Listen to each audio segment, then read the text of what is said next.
నడుము నొప్పి అంటేనే ప్రత్యక్ష నరకానికి నిదర్శనం. వెన్నులో జలదరింపులా, నడుములో సూది పోట్లలా, వీపు మీద సమ్మెట పోటులా బాధిస్తుంది. నడుము నొప్పితో బాధపడుతున్నప్పుడు ఎక్కడా కాసేపు కుదురుగా కూర్చోలేం, స్థిమితంగా పడుకోలేం. ఒక్క మాటలో చెప్పాలంటే నడుము నొప్పి అనేది పక్కలో బల్లెంలా వేధిస్తుంది. ముఖ్యంగా ఆఫీసుల్లో గంటల తరబడి కుర్చీల్లో కూర్చొని పనిచేసే వారిలో చాలా మందికి నడుము నొప్పి అనేది ఒక పెద్ద సమస్యగా మారిపోయింది.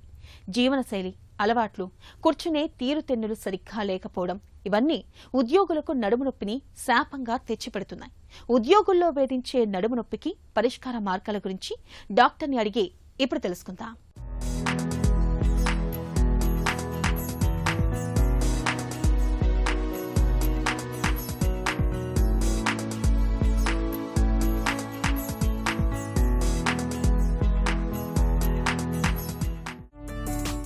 గంటల తరబడి కుర్చీలో కూర్చుని పనిచేయడం వెన్నుకు ఎందుకు మంచిది కాదు?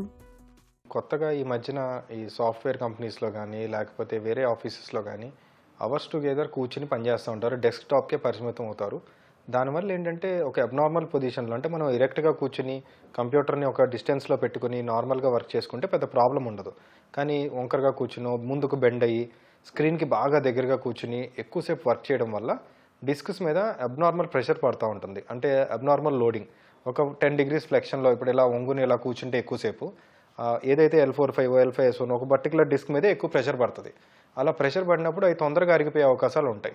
అండ్ ఇట్లా సెడెంటరీ లైఫ్ వల్ల ఏంటంటే యాంటీ ఆక్సిడెంట్స్ సరిగ్గా ప్రొడ్యూస్ అవ్వకపోవడం, మనం తినే ఫుడ్ కూడా సరిగ్గా ఉండకపోవడం, నైట్ టైం సరిగ్గా స్లీప్ లేకపోవడం, ఆల్కహాల్, స్మోకింగ్ ఇవన్నీ తోడయ్యేపాటికి దానికి డిస్క్ డీజనరేషన్ అనేది చాలా అగ్రెసివ్గా చాలా హై పేస్లో జరిగి ఈజీగా డిస్క్ ప్రాబ్లమ్స్, ఈజీగా నర్వ్ పించ్ అవ్వడం, సయాటిక్ పెయిన్ ఇలాంటి కామన్గా వస్తుంటాయి.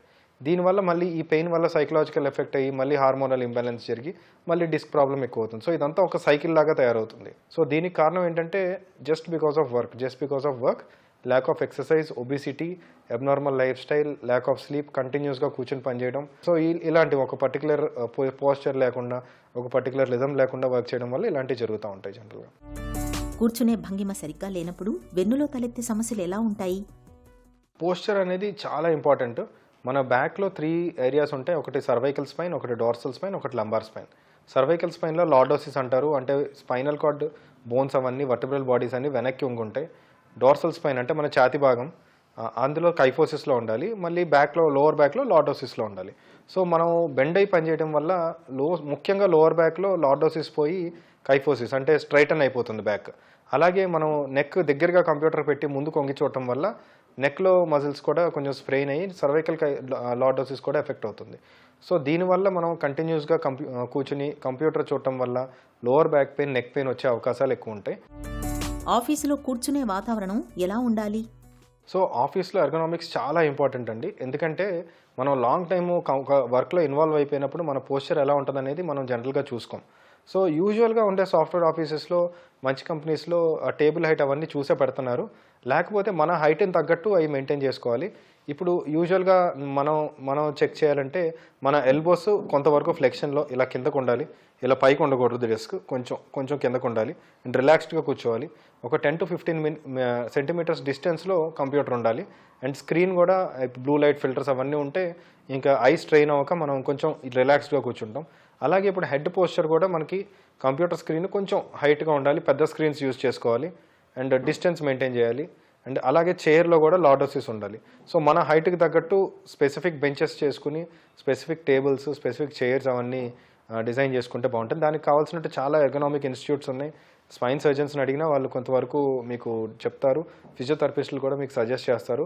అవన్నీ సజెస్ట్ చేసుకుని అందరికీ ఒకటేలా కాకుండా మన హైట్ అండ్ వెయిట్ని బట్టి, మన బాడీ పోస్చర్ని బట్టి, మనం చేసే వర్క్ని బట్టి ఎర్గనామిక్స్ అన్నీ చేంజ్ చేసుకుంటే, పర్సనలైజ్డ్గా చేసుకుంటే చాలా బెటర్ ఉంటుంది. కంప్యూటర్, ల్యాప్టాప్ స్క్రీన్ సరైన ఎత్తులో ఉండడం ఎందుకు కీలకం? డెఫినెట్గా స్క్రీన్ కరెక్ట్ హైట్లో పెట్టుకోవాలండి. And screen distance important, screen height important, screen size and మన ఐ మీద ఎఫెక్ట్ అవ్వకుండా కూడా ఉండాలి అది.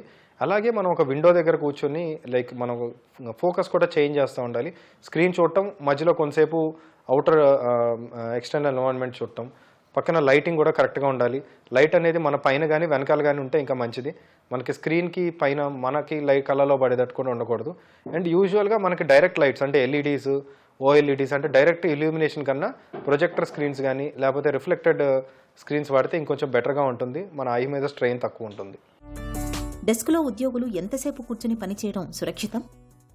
యూజువల్గా మనం 8 అవర్స్ పని చేయాలి అంటే నాకు తెలిసినంత వరకు I would suggest working for 2 hours, take an half an hour break, next 2 hours కొంచెం నుంచుని పని చేయడం, ఆ తర్వాత ఇంకొక హాఫ్ అన్ అవర్ అట్లా బ్రేక్ తీసుకుంటాం, ఆ తర్వాత మళ్ళీ ఒక 1 అవర్ కూర్చుని పని చేయడం, ఆ తర్వాత ఇంకో హాఫ్ అన్ అవర్ బ్రేక్ తీసుకుంటాం, ఆ తర్వాత 1.5 అవర్ ఆర్ 2 అవర్స్ మళ్ళీ you can stand and work. So this is the way you have to divide.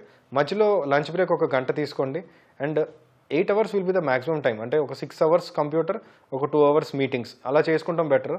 8 hours మించి కంప్యూటర్ చూడటం, 8 అవర్స్ మించి మనం కంప్యూటర్ వర్క్ చేసి ఎప్పుడో ఒకసారి పర్లేదు, కానీ రెగ్యులర్గా మనం 8 అవర్స్ ఇట్లా అవర్స్ టుగెదర్ ఒక 10 ఏళ్ళు చేసామంటే డెఫినెట్గా దానివల్ల మనకి ఐస్ మీద వాటి మీద ఇంపాక్ట్ ఉండే ఛాన్సెస్ ఎక్కువ ఉంటాయి. చిన్న చిన్న వ్యాయామాలతో వెన్ను సమస్యలు తగ్గుతాయా? డెఫినెట్గా most of them 99% of the times ఈ వర్క్ వల్ల వచ్చేది అంత మేజర్ ప్రాబ్లమ్స్ ఉండవండి. అంటే డిస్క్ మరీ ప్రొలాప్స్ అయిపోయి సయాటిక్ పెయిన్ వచ్చేసి సర్జరీ చేయాలి, ఇంత సిచ్యువేషన్ జనరల్గా రాదు. ఇలాంటి సిచ్యువేషన్ యూజువల్గా ఏంటంటే లో బ్యాక్ పెయిన్, సార్ కొంచెం రేడియేషన్ ఉంటుంది, సడన్గా మజిల్ పట్టేయడం, లేదంటే సివియర్ లంబాగో లాగా రావడం, ఒక వారం రోజులు రెస్ట్ తీసుకుంటే తగ్గిపోద్ది.